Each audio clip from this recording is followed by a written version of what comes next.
మాట్లాడిన విధానం ఏదైతుందో రాష్ట్ర ప్రజలని మొత్తం సభని తప్పుదోవ పట్టించే విధంగా చాలా దుర్మార్గంగా మాట్లాడారు సార్. ఇది టీఆర్ఎస్ ఎంపీలు ఫార్మ్ బిల్స్కి మద్దతుగా నిలబడ్డారు, ఓటేసినారు అని చెప్పి చాలా అన్యాయంగా మాట్లాడారు. అధ్యక్ష ఒక్క మాట, అధ్యక్ష రామ్నాథ్ కోవింద్ గారి ఎలక్షన్ గురించి చెప్పారు. అవును సార్, ఎస్ మేము ఏం చేసినా బాజాప్తా చేసినాం.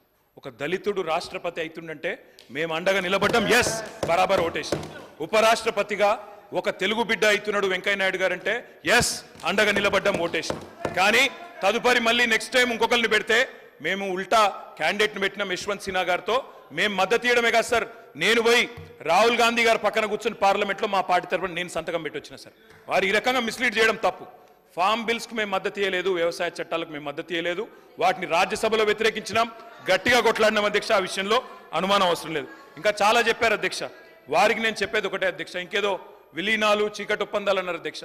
నేను రేవంత్ రెడ్డి గారికి ఒకటే చెప్తా ఉన్నా అధ్యక్ష, మాకు చీకటి స్నేహాలు అలవాటు లేదు. రేవంత్ రెడ్డి గారికి ఉన్నాయి అధ్యక్ష, ఢిల్లీలో బీజేపీ వాళ్ళతో స్నేహం చేయడం. ఇప్పటికి కూడా ఆయన పనులన్నీ ఢిల్లీలో బీజేపీ ఎంపీలే చేస్తారు సార్. అధ్యక్ష కంక్లూడ్ చేస్తున్నా సార్. ఆయనేమో ఎటంటట్టు మాట్లాడచ్చా సార్, ఎన్ని మాట్లాడినారు సార్. అధ్యక్ష నేను అనేది ఒకటే, కేసీఆర్ గారి మీద ఆయన ఇష్టం వచ్చినట్టు మాట్లాడినారు. నేను ఒకటే అంటా ఉన్నా సార్, ఒకటి విలీనం చేయడానికి మేమేమి రేవంత్ రెడ్డి గారు లాగా పరాన్న జీవులం కాదు సార్. వారు పదవుల కోసం పార్టీలు మారిండు, మేము అట్లా కాదు సార్. పదవులు వదులుకున్నాం తెలంగాణ కోసం. కేసీఆర్ గారు మా పార్టీ ఒకసారి కాదు 100 సార్లు రాజీనామా చేసినాం. ఆయనలాగా మేము పరాన్న జీవులం కాదు. ఇంకొక మాట అధ్యక్ష, ఇవాళ బీజేపీ వాళ్ళతో చీకటి స్నేహం ఎవరు చేస్తున్నారు సార్? ఎందుకు భయపడుతున్నారు? మోడీ గారి పేరు తీసుకోవడానికి కూడా ముఖ్యమంత్రి గారు కేసీఆర్ పేరు చెప్పకపోతే బతుకుదేరు లేదా సార్? మోడీ గారి పేరు చేయడానికి కూడా ఎందుకు భయపడుతున్నాడు ముఖ్యమంత్రి? అంత భయం ఎందుకు సార్? అందుకే మేము అనేది అధ్యక్ష, ఇవాళ నోటికి వచ్చినట్టు మాట్లాడితే కాదు, తప్పకుండా రాష్ట్ర ప్రజలకు సమాధానం చెప్పాలి. 8 ఎంపీలున్నా తెచ్చింది గుండు సున్నా. 6 గ్యారంటీలు ఎత్తేయడానికి గత ప్రభుత్వం మీద బదనాం చేయడం, రాష్ట్రం దివాలా తీసిందని మహేశ్వర్ రెడ్డి గారు. అధ్యక్ష ధన్యవాదాలు అధ్యక్ష.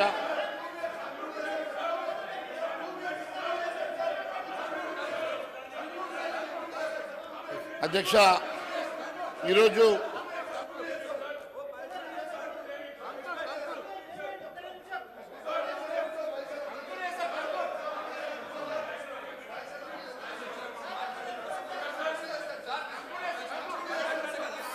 సభానాయకుని గురించి ఆ విధంగా మాట్లాడు పొరపాటు. నేను మీకు అవకాశం ఎందుకు ఇచ్చినా అంటే మీరు జవాబు చెప్తారని ఇచ్చినా కనుక మీరు జవాబు చెప్పడం లేదు మీరు.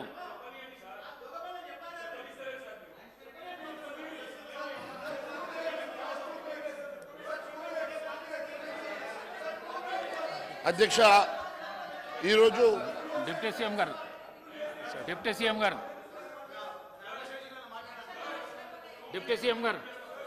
సార్ చిన్న సూచన అధ్యక్ష,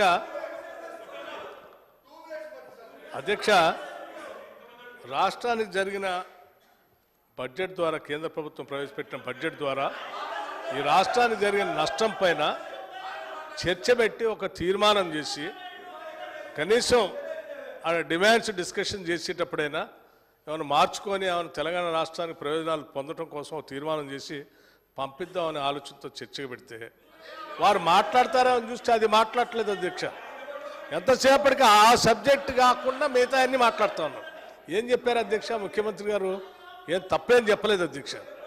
మీరు బీజేపీతో గతంలో అనేక సందర్భాల్లో వారు బిల్లులు పెట్టిన ప్రతి సందర్భంలో వారి మద్దతు ఇచ్చారు. ఇప్పుడు కూడా అదే ప్రయత్నం చేస్తూ ఉన్నారు. అది మంచిది కాదు, తెలంగాణ ప్రజల కోసం ఆలోచన చేయండి అని చెప్తూ ఉదాహరణకు ఓ మాట చెప్పారు. ఏం చెప్పారు?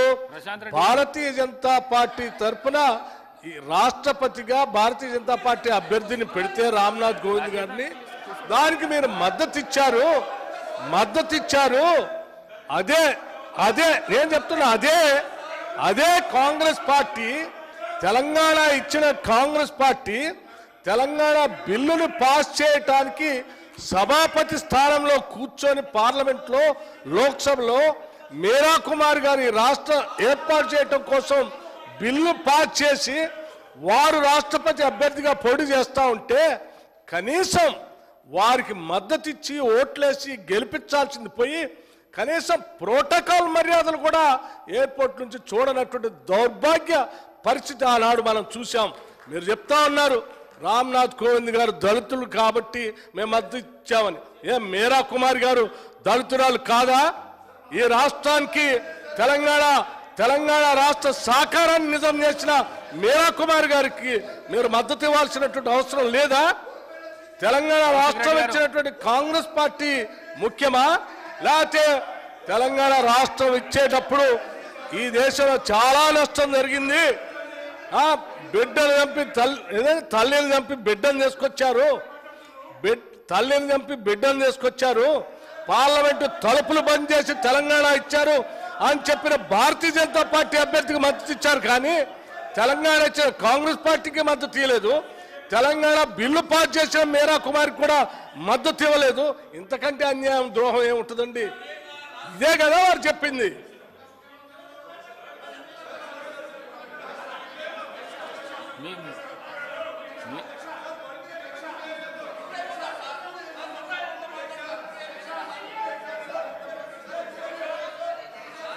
మీరు కూర్చుంటే అవకాశం ఇస్తా. మీరు కూర్చోండి.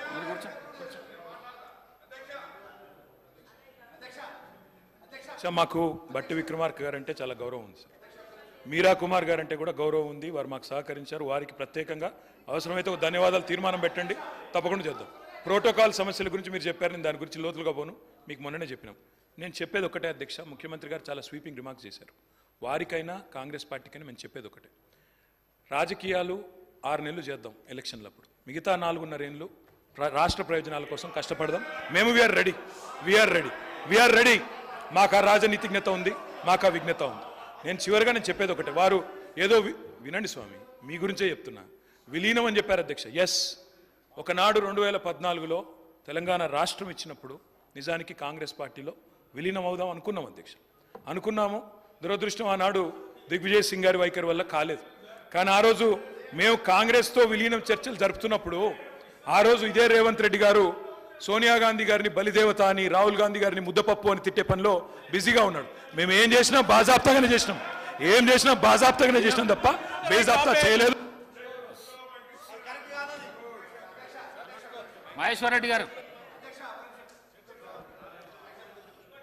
థ్యాంక్ యూ అధ్యక్ష.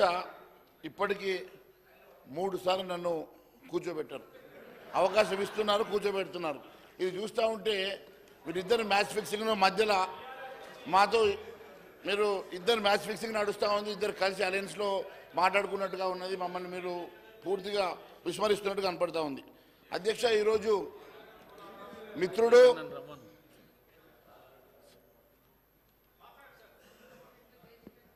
శాసనసభ్యులు మంత్రివర్యులు మన శ్రీధర్ బాబు గారు ఈరోజు ప్రవేశపెట్టినటువంటి తీర్మానం అధ్యక్ష,